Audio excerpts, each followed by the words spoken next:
Quick tutorial, papakita ko sa inyo kung paano ko gumagawa ng short style video with text graphics and emojis using Premiere Pro and Photoshop. Tara sa Premiere!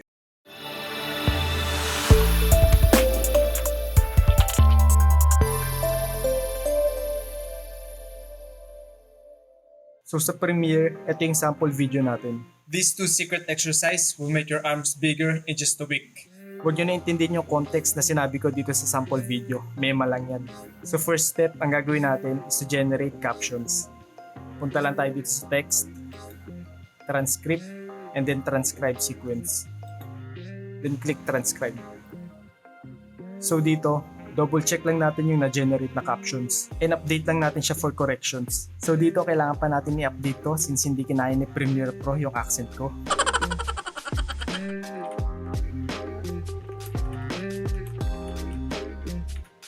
After natin i-correct yung captions, click natin tong tatlong dot and click create captions.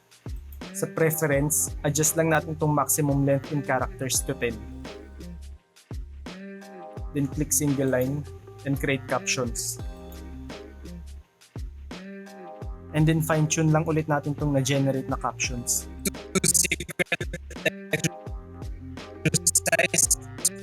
So for this instance, pagsasamahin ko si secret and exercise.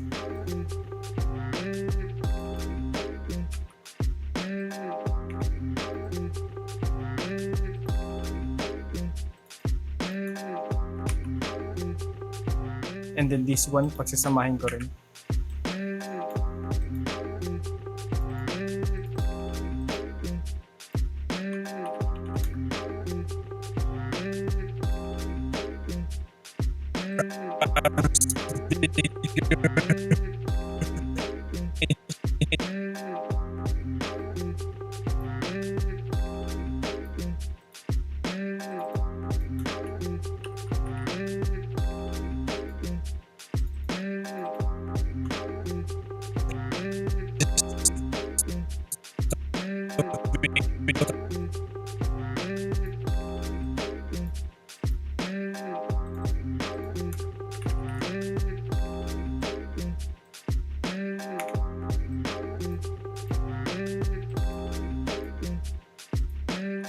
And then after natin ma-fine-tune, ayusin naman natin yung font styles niya. So double-click lang natin itong isang clip ng caption to open Essential Graphics panel. And then stylize na natin yung font.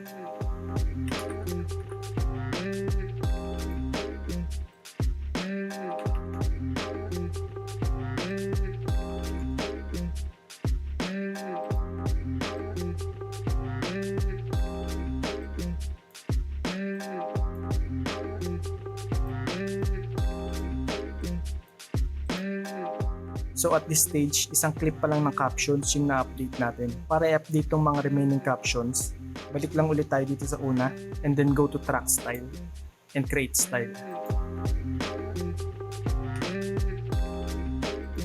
So dito sa project panel, lalabas yung na-create natin track style and automatically magte-take effect na siya sa lahat ng captions natin. So next step na gagawin ko is to highlight yung mga words sabay sa pagsasalita ko. Lakihan lang muna natin to para mas makita natin.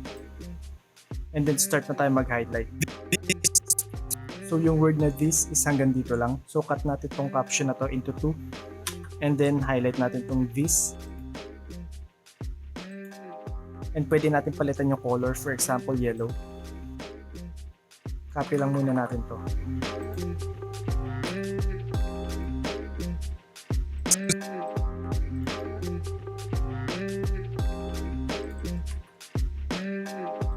Aside sa pag-highlight, pwede rin natin lakihan yung font size para mas may emphasis habang binabanggit yung word.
So after natin mag-highlight, ganito na yung initial na itsura niya.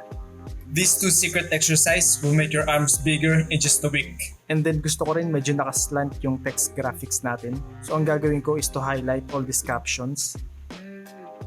And then click tayo sa graphics and tiles. Upgrade to caption graphics. So once na maging graphics na yung captions natin, pwede na natin siya lagyan ng mga effects and animations. For example, lagyan natin yung first one ng effects and animations. So punta lang tayo sa effects. And then search natin si transform. Drag and drop. And go to effects controls. Hanapin natin si transform. And from here, pwede na tayo mag-animate. For example, baguhin natin yung position niya by using keyframe. For example, lagyan natin ito sa gilid. And then after 3 frames, mag-show up siya sa gitna.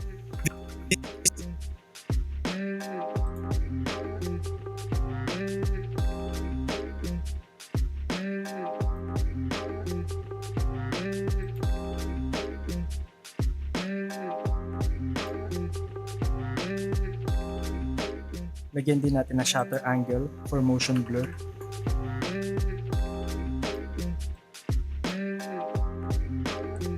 So ito yung itsura niya pag nalagyan natin ng mga effects and animations. These two secret. So pwede nyo rin siya gawin sa lahat ng mga captions. Pero for this tutorial, gusto ko nakaslant lang yung captions natin. Again, add natin si transform effect. Lakihan natin ulit to. So once na i-rotate ko siya, hindi galing sa gitna yung pag-rotate niya. So to fix this, balik muna ulit natin siya sa 0. And then, click natin tong anchor point. Then drag lang natin siya sa baba. And the other one.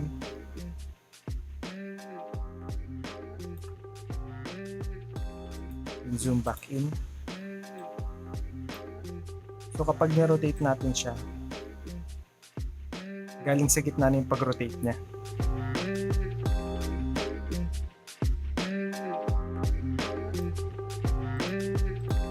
So itong rotation effect na to, copy and paste ko lang sa lahat ng graphics natin.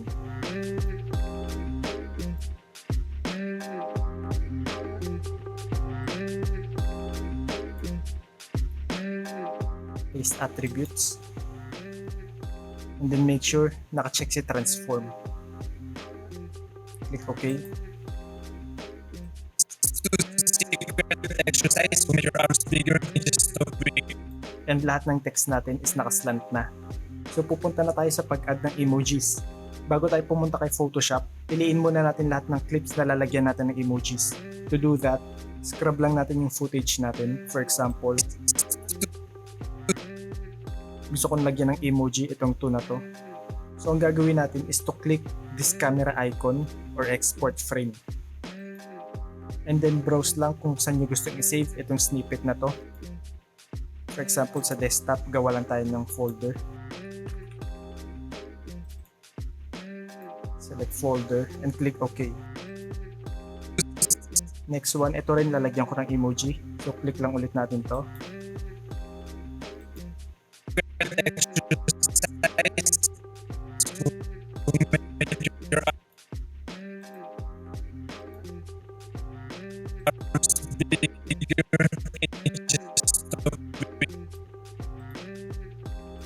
Once napili nyo na lahat ng gagamitin nyo for adding emoji, punta na tayo sa Photoshop. So dito, drag lang natin yung mga screenshot natin isa-isa.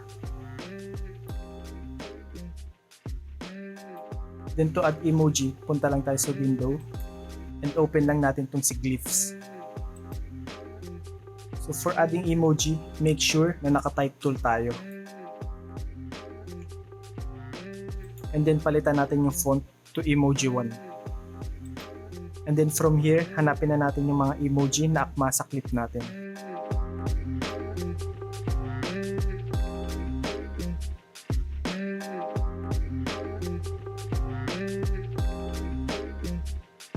So for this one, yung word na to, gagamitin ko itong naka-peace sign. Double click lang.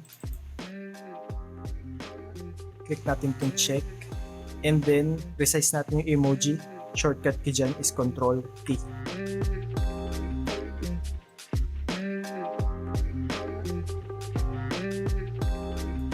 So having this snippet, dito pa lang sa Photoshop, pwede agad natin i-pinpoint kung saan natin ilalagay yung emoji. So importing this to Premiere Pro, wala na tayong gagawing resizing or adjusting ng position. As is na siya since dito pa lang sa Photoshop, alam na natin kung saan natin ilalagay yung emoji. So for this, dito ko lang siya ilalagay sa baba ng captions. And take note, one time lang tayo magre-resize and magpo-position ng emoji. So once pinalitan na natin yan, dyan at dyan pa rin siya mapupunta. Once happy na tayo sa placement ng emoji, disable lang natin yung background and yung picture. And then, export na natin siya. So, gawa lang ulit tayo ng folder.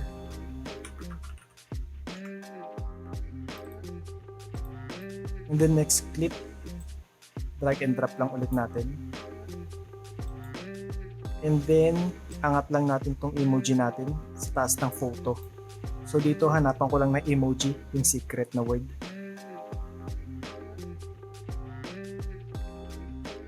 For example, ito yung gagamitin ko for the word secret.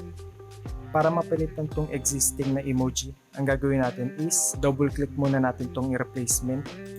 And then, double click din tayo dito. Then, balik tayo dito for double click. So, ayan na siya. Again, hindi na tayo nag-resize and adjust ng position. So, disable lang ulit natin tong photo. And export the next emoji. Also pala, pwede nyo i-rename to para hindi kayo malito kung marami kayong emoji na gagamitin. Then lalagyan ko lang ng emoji rin tong word na exercise.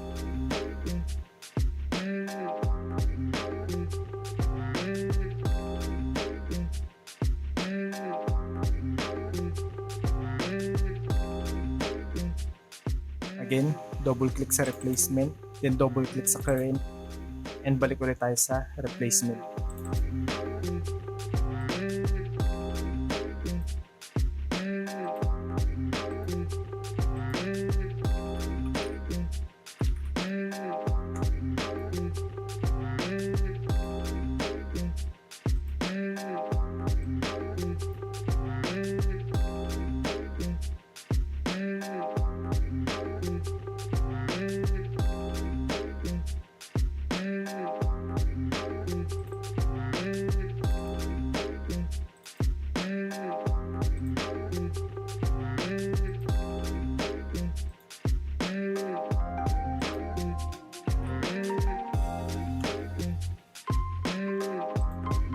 Then for this one, since may word na bigger, lalakihan ko lang yung scale nitong emoji para mas ma-emphasize yung word na bigger.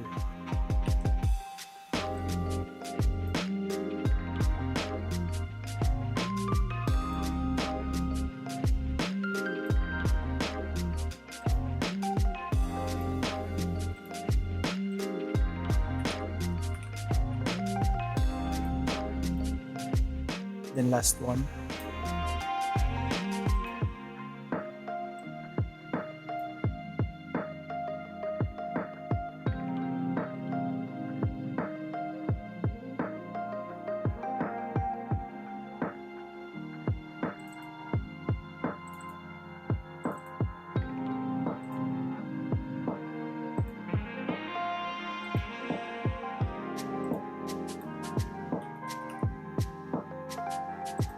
Once tapos na tayo mag-export ng lahat ng emoji, balik tayo sa Premiere Pro. And then import lang natin yung mga emojis na ginawa natin. And again, drag and drop lang tayo sa timeline, wala na kailangan baguhin. Then cut lang natin since mahaba siya.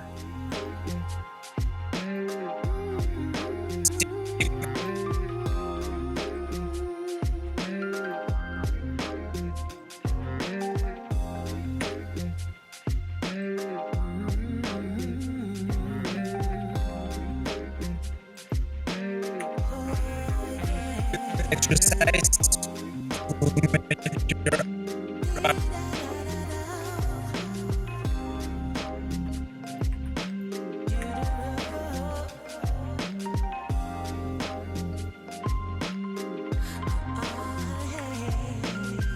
arms bigger in just a week.